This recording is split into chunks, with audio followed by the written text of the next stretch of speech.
Հարգելի գործընկերներ, սիրելի հայրենակիցներ, առաջին հերթին ցանկանում եմ շնորհակալություն հայտնել Տիկին նախարար ձեր թիմին, կառավարությանը, այս կարևոր նախաձեռնությունը օրենքի տեսքով, օրենքների փաթեթի տեսքով ազգային ժողովին ներկայացնելու համար։ Նախ ուզում եմ մենք կարևորությունը գնահատենք առողջապահության համընդհանուր ապահովագրման համակարգի ներդրման։ Առաջին հերթին ուզում եմ մշակութային առանձնահատկությունների մասին խոսել։ Մենք գիտենք, որ մեր ժողովուրդը սովոր է, բոլորիս հարազատներն էլ, բարեկամներն էլ, որ այդպես ժամանակին չեն հետազոտվում։ Ասենք, օրինակ, նման համակարգի ներդրումը, երբ որ դու գիտես, որ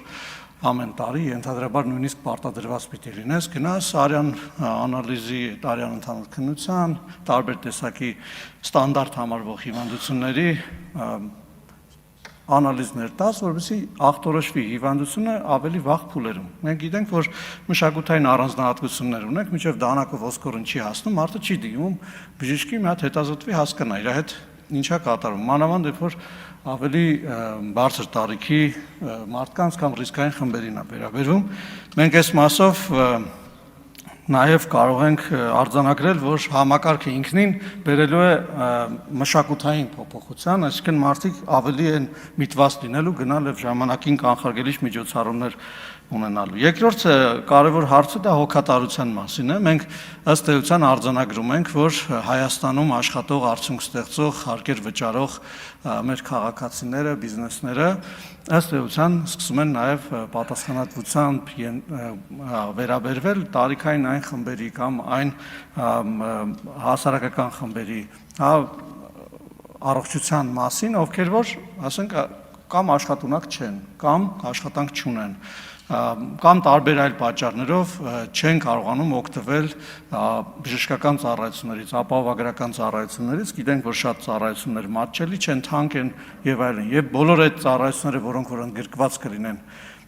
կոնկրետ այս օրինագծի կառավարության որոշումներով հաստատվող խմբի մեջ, դրանց համար գոնե մենք կունենանք հոգատարության մի համակարգ, որտեղ որ կարողանում ենք բաշխել այդ ստեղծված արդյունքը գումարի տեսքով եւ տրամադրվել այն խավերին, որոնք որ հնարավորություն չունեն դրանցից օգտվելու առօրյա կյանքում։ Սա նաև նոր ներդրումների հնարավորություններ կստեղծի առողջապահության ոլորտում, որովհետև հաշվի առնելով, որ 100,000-ավոր նոր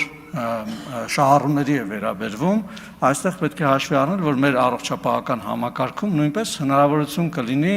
մասնավոր ներդրումներ կատարելու, այդ թվում նաև պետական ներդրումներ կատարելու եւ ընդլայնելու եւ լավարկելու առողջապահական համակարգը։ Չորրորդ կոմպոնենտը, որի մասին ուզում եմ խոսել, դա տվյալահեն առողջապահությունն է։ Մեծ հաշվով մենք կարող ենք նաև արձանագրել, որ համակարգի ներդրումը ինքնին նաև կնպաստի նրան, որ ամեն տարի կատարվող այս հետազոտությունների արդյունքում տվյալներ կգեներացվեն մեր հասարակության ընդհանուր առմամբ առողջության մասին, տենդենսների մասին, նոր տեսակի առողջությունների հայտնաբերման մասին, ավանդական առողջության տարբեր տարիքային խմբերի վերաբերյալ եւ այլն, եւ սրանք անանուն տվյալների այս բանկը, որը կստեղծվի եւ կզարգանա, կբերի նրան նաեւ, որ մենք կկարողանանք ճիշտ կառավարել թե պետական միջոցները, թե մասնավոր միջոցները, ընդհանրապես առողջապահությունը Հայաստանում կդառնա տվյալահեն առողջապահություն։ Մենք գիտենք, որ ժամանակակից աշխարհում արհեստական բանականությամբ տարվող բոլոր հետազոտությունները տարբեր տեսակի ուսումնասիրությունները մեծապես հիմնված են տվյալների վրա եւ խելացի տվյալների վրա եւ սա նաեւ կբերի այդ ուղղությամբ լավարկումների։ Ես նաեւ մի հատ շատ կարեւոր բանի մասին եմ ուզում խոսել, նաեւ ընդդիմությունը տարբեր առիթներով խոսում է օրինակ աշխատավարձերի բարձրացման մասին, մասնագետների մասին։ Մենք գիտենք, որ տարիներ շարունակ Հայաստանից լավ մասնագետները, լավ բժիշկները հեռացել են։ Երևի ասենք ցանկացած մեկին որ հարցնես, Գերմանիայում, Կանադայում, Ավստրալիայում, Ամերիկայի Միացյալ Նահանգներում մի ծանոթ բժիշկ ունի, որը Հայաստանից գնացել է։ Ինչ է դա նշանակում։ Դա նշանակում է, որ Հայաստանում բժշկությամբ զբաղվելը չի եղել գայթակղիչ բժիշկների, մասնագետների, մանավանդ լավ մասնագետների համար։ Դա եղել է կոռուպցիայի արդյունք, դա եղել է խնամի ծանոթ բարեկամներին աշխատանքի տեղավորելու են մնացածից ազատվելու արդյունք, դա եղել է նրա արդյունք, որ բավարար չափով կապիտալ եւ հարստություն չի եղել առողջապահության ոլորտում եւ այլն եւ այդպես շարունակ։ Ես կարծում եմ, որ նման համակարգի ներդրումը ինստիտուցիոնալ առումով շատ ավելի բարձր մակարդակի լրջություն է հաղորդում ընդհանրապես առողջապահության ոլորտին։ Եվ Հայաստանը որպես լավ բժիշկների, լավ մասնագետների աշխատելու վայր էլ ավելի գայթակղիչ պայմաններ կարող է առաջադրել, եւ ես կարծում եմ, որ սա շատ կարևոր հանգամանք է, որի մասին մենք նույնպես չպիտի մոռանանք։ Եվ ամենավերջում ուզում եմ անդրադառնալ աղբ այրելու կամ տերևներ այրելու խնդրին, որին պարոն Եղոյանն էլ արձագանքեց, պետք է մեր քաղաքացիներին խնդրեմ եւ հորդորեմ, որպեսզի ընդհանրապես որևէ բան չայրեն եւ